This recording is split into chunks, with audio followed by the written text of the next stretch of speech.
is December 1st, and this is the last of 3 meetings, just input sessions for the ARP money. And just to hear from the public, we've had 3 that you can go to My Michigan City and see. And also, there's a list of inputs that we received previously from some community meetings we had with nonprofits and small business, the Small Business Council, and also some citizens. So that is available in the clerk's office, a printout of that if you would like it. Councilman Paul Privilinski is on here as well. Don Privilinski is on here as well, but it is just to receive some information.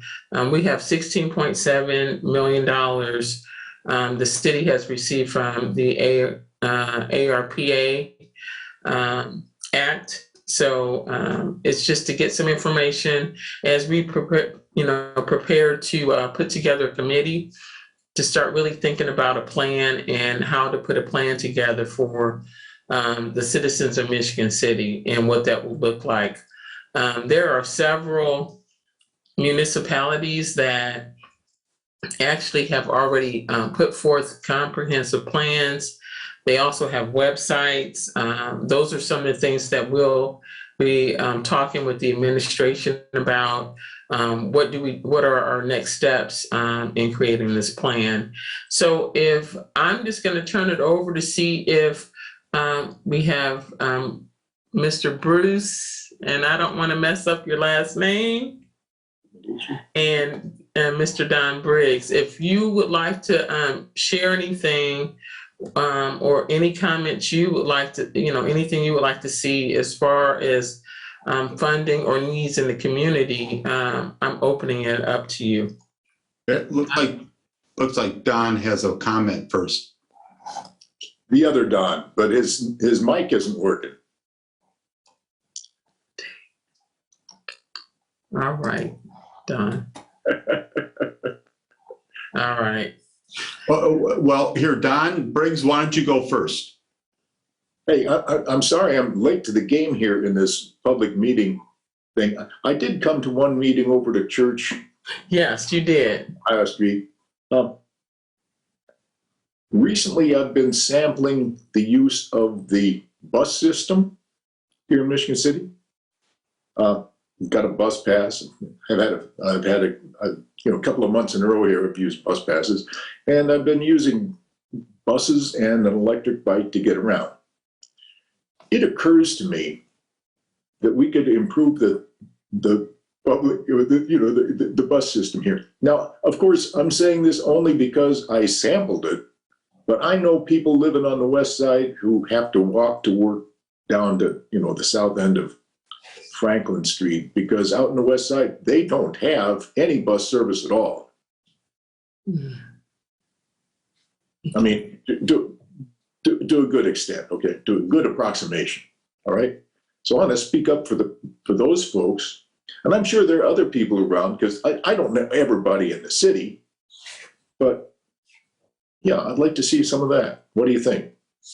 I will add, we were, for Thanksgiving, we were out of town and we used an on-demand electric transportation. The city provided, they subsidized it, and they had like 6 different vehicles that were electric, and it was on demand using an app called Circuit. And it was quite interesting. And the drivers work by tips because, but it's on demand, and it allowed for that flexibility. You had to register and do all that. But I think Tommy brought it up the other day that, we need to upgrade our system. And I know that Ms. Tillman, the director, is probably listening to that, but I think there's an opportunity to do more on demand and not have such antiquated vehicles. But I think your input is duly noted and will be added to the list because it's come up a couple of times now. So I appreciate that. Anything else you got, Mr. Briggs? Well, in big cities, we can actually see maps of where the buses are, and you can go to an app and say, hey, here I am right now, and this is where I want to go, and I want to be there by that time. Wouldn't it be nice if I could catch a bus down there? But in the meantime, these online facilities have become easier to accomplish. If we're going to throw some money around toward public transit, wouldn't it be nice if we could get some of that going here? I would also suggest we get benches and shelters, more of them out there. Thank you very much for that. By the way, as someone using the public, the bus system recently, this is good, but it's so good. I'd like to see it better. Okay. Yep. Thank you. And I'm afraid I'm going to have to go. Okay. It's going to be hit and run here for me. All right. Well, I'll add all those comments to the list that we've been compiling. Thank you very much. Thank you. And Bruce, I don't want to mess up your last name. It's fine. You can call me Bruce because my friends aren't even that respectful. So, so it's an improvement. So just some quick background. My wife and I, we purchased in Michigan City and Elston Grove in 2019, and then we sort of had the COVID hiatus. We sold our house. We actually moved to Michigan City from Chicago this summer. And we bought a second house. We really planted our money here. We've made a commitment here, and I proselytized to my friends, and I'm doing my part to add to the flow of the people who are fleeing the high cost of living to Illinois, and for them to see that Michigan City is a desirable location for a number of reasons, including the fact that we've got high quality public transit to the South Shore, and I can continue to do business in Chicago, and I just see this as another suburb of Chicago. I know some people may take that as pejorative. I don't mean it pejorative. I mean it favorable. That for me, I'm still part of the Chicago business market, but I'm able to make our home in Michigan City, which we think is very good. And so my thoughts about the art funds. Just one qualification: I don't come here with a research knowledge of the topic I'm going to speak on, but I'd like to ask what consideration is given to water and sewer, and I'd like to take a couple of minutes to explain that. First of all, while I am not a municipal engineer, I anticipate that improvements in water and sewer is a very capital-intensive project, that it's really not something you can cut corners on, and it requires a very substantial expenditure. And it also occurs to me that if that project was to come up in the future and the city was seeking to fund it merely by taxing the residents, that just, not only would that have political backlash, but it just would be a true financial challenge to be able to generate the funds sufficiently just by cranking everyone's property taxes up by 20-30%. Again, political backlog on that, resistance on that aside. And so it seemed to me from this really qualified sort of perspective that this money would be a prime opportunity to have the sort of substantial capital expenditure to see if there is improvement needed in water and sewer. And a corollary of that is that we all know that there is a burgeoning momentum of interest in the Michigan City housing market, and I know that Illinois is driving a big part of that. And it seems to me that people coming from Illinois, who I think contribute to a material part of this market momentum, that they're going to care about infrastructure issues. They're going to care about education, and I'm not here to speak about education. They're going to care about education and water and sewer and the infrastructure supporting the South Shore train line. There'll be other considerations, but those are going to be very high on their list. So it seems that using ARP funds toward water and sewer as may be needed for improvements is really a double investment. First of all, it's an investment in the municipality, at a per se level, but it's also an investment because I think it's going to facilitate the housing momentum, which in turn, if you look forward, is going to give rise to opportunities to generate higher revenue, because let's face it, you're going to be able to lift the property tax rates a bit as the housing market increases, and that's good revenue for the state, good revenue for the city. So that's my goal. I appreciate that. And infrastructure is, one of the qualified, uses for that money. So I think that's something that I know the council, some of us have talked about already. And I can hear you now, Don. So. Oh, great. Can you hear me? Yes. Yes. Oh, thank you. Yes. My wife Jenny straightened it all out. So. All right. But that is definitely one of the areas that we can use it for. And I know that we've had that. Well, I know myself and I think Councilman Privilinski may have as well. But I know that we've had that conversation with the administration about utilizing some of this money possibly for infrastructure improvements. And some opportunities. And we know that, with South Shore and Double Track, just like you said, that there are a lot of people watching, right? And infrastructure improvements are going to be important. Well, and I can give you one anecdote, but I do think that it's revelatory that with just my network of friends, a friend of mine, his first name is Phil, he came out this past Saturday after I sent him some photos of Michigan City. We went around, spent 90 minutes. I didn't stop talking. You're going to get a sense that I can do that to my friends. And now he wants to start looking at possibilities of acquiring some rentals and renovating and really participate in the market. The point is, while that seems anecdotal, it's one person and I'm attracting some interest. So why multiply that? And I think it's that it is a goal that is tangible and we can all see the momentum. I did want to quickly add that I have looked to see opportunities to participate with the Michigan City Economic Development Council, but I'm very motivated to help if there are ways that citizenry can participate and provide value on this project. I'm very motivated to offer my services. I am not interested in politics. I do not want to run to be on city council. I'm not a competition for anyone who's on city council, but I'm an attorney and I'm completely happy if there's a way that I can contribute some way that I'd be very interested in volunteering for that. Awesome. Thank you so much.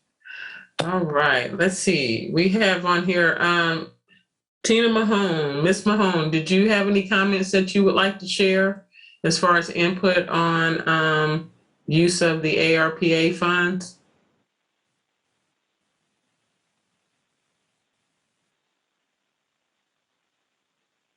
Can you hear me? Yes, I can hear you. Okay. Just had a question. I'm not aware, I haven't done the research, I apologize, but I was told in the past funds for returned there was a grant written, I think there was an environmental committee, and they were studying lead in homes. And they had identified a lot of homes on the west side in Eastport where there was a high content of lead in the homes. We know that that's tied to problems with youth behavior and other things that come along with lead disease. I was told that the grant money was returned, saying that Michigan City didn't need it. We do. That was for, I think, home remediation.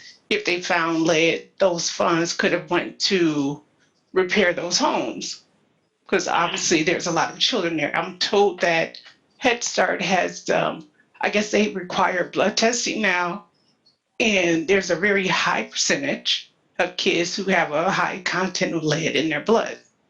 So could any of these funds maybe be used to remediate the homes that these kids are living in? Yes, and I do believe too in the infrastructure bill and some of the bills that have recently passed, there's funding in there as well. But yes, that is an option for this money, that it could be used in that way. I don't know if that committee still exists. It was something that I believe Mayor had going. So would it just have to start from the beginning again, or will proposals be requested for the use? I don't know. We haven't even formed a committee for the ARPA funds yet. This is more about getting information. I'm sure that group, because I know several people who were a part of that they still have that information. I would assume we wouldn't be starting from scratch, because Okay. I thought there was a list of homes and a Yes. list of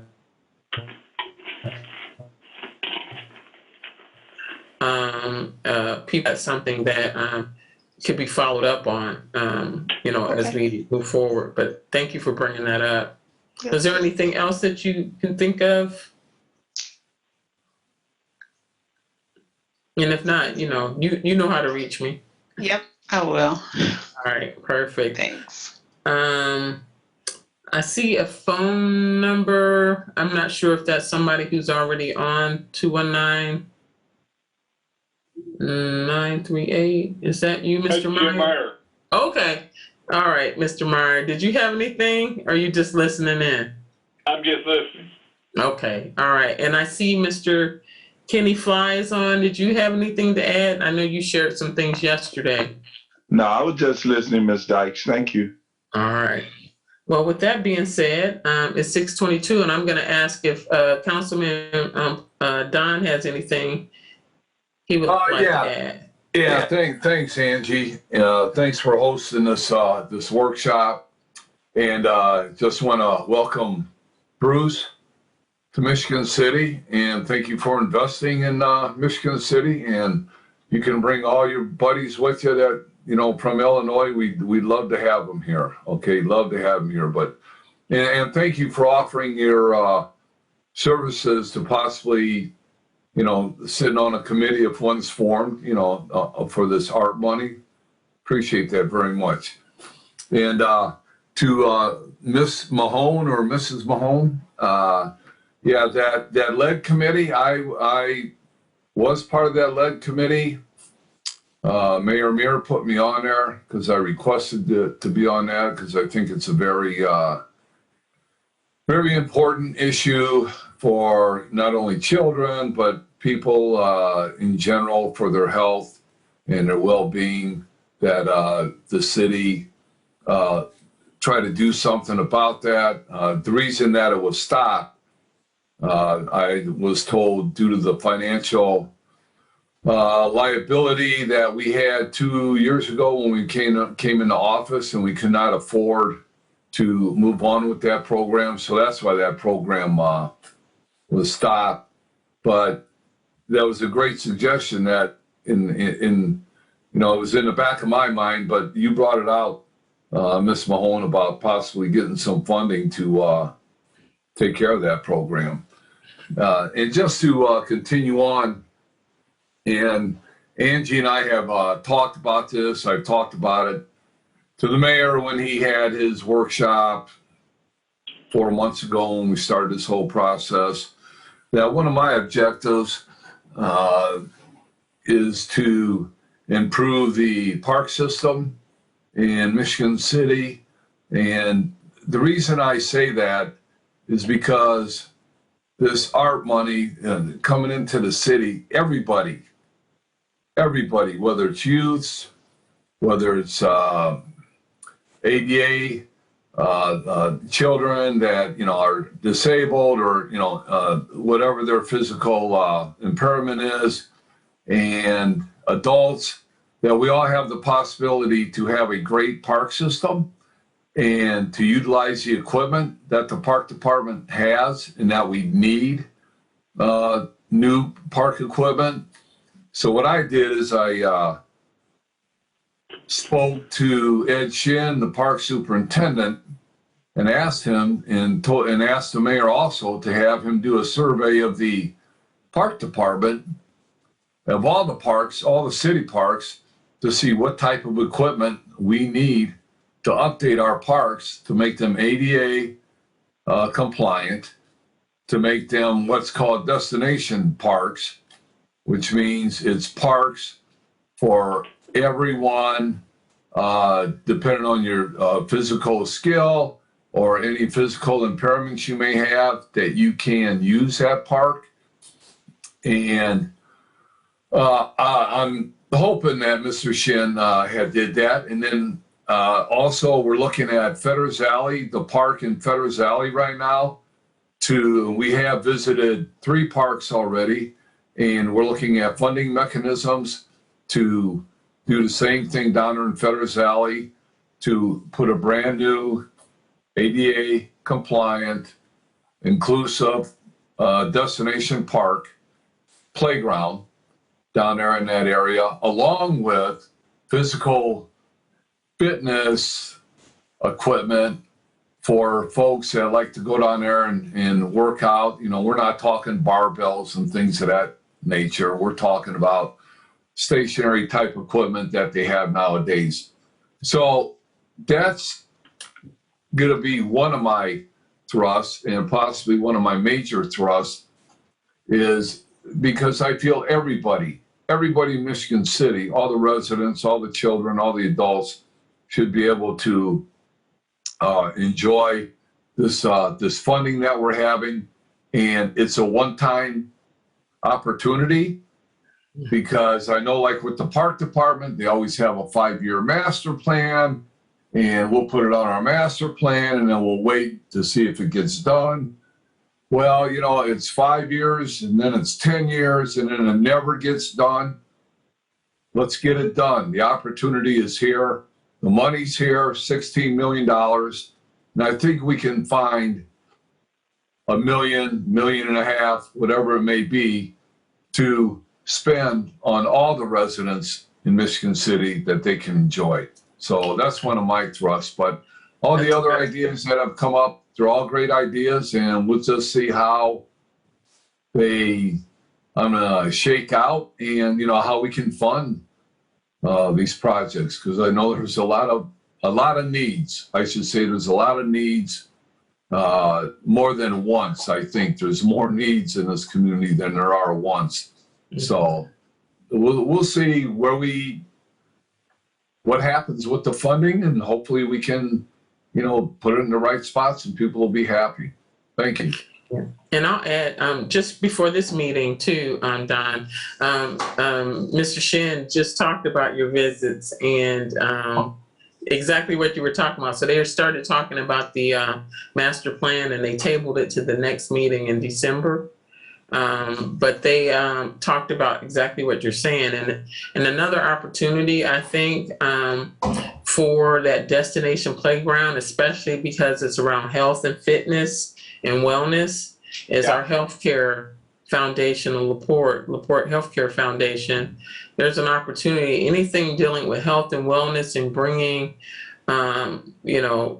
having healthier residents, and then also, ADA and offering opportunity sensory kind of equipment. I think that is something that maybe this next grant cycle, maybe we should sit down and really work with Shannon to make sure that we put in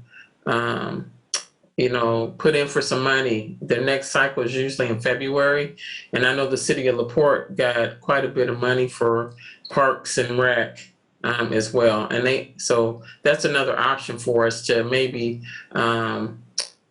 partner and elevate the money that we have, and maybe double or triple it to get more done. So yeah, and that's funny that you brought that up, Angie, because Shannon and I were going over to LaPorte Monday afternoon to meet with a lady that's in, I don't know if she's in charge of the healthcare. Yep, it's Maria Fruth. Yeah, Maria. We're going to meet with Maria Monday afternoon and explain our Good. project to her. Awesome, because Yeah, we're on the that's move. the perfect place for it. So, We are going to get it done. We are going to get it done. good, Yep. good. Yep. All right, Bruce, did you have something else? Yeah, I just wanted to follow up quickly. I want to again, I want to stay connected to this, and what if anything is there follow up I could do to keep myself in the flow of information, and also to the extent that you're reaching out to Citizenry for assistance, that I can be on your list. I would say, I did send you, I think I just sent you my phone number in the chat. Great. So there's my phone number. And then our emails are listed on the website, but that's my cell phone number. Okay. Right. 219-6163. Okay, I'll send you Alright. text, because I want to stay connected to this. So thanks for that. All right, perfect. And Ms. Any- I had a question. Mm-hmm. Just to follow up to Mr. Prispolisky on the parks. Lure Park in LaPorte is one that we've gone to a lot, and it has kind of what he's talking about with the fitness area in the park, and even a stocked fishing pond for kids to kind of learn to fish and things like that. We've rented shelters there, and I don't understand. I see it with the parks and the libraries. What's the distinction when the LaPorte County funds things versus Michigan City? Because the resources spent are very different. It took a while for Michigan City Public Library to get up to speed, but the LaPorte County library systems were very much ahead of ours. Yeah. But Well, Lure they're Park is a good model. Yeah, they're distinct taxing districts. So, our system is led, leadership is different. Municipal bodies, the county versus the city of LaPorte Parks versus Michigan City, they're all three different entities. So, how they fund is up to the local body. Don't know what else to say. But Lure Park is a good example. It would be nice to Yeah, see. they have something like they have a great system. Yeah. that. Yes. Any other comments?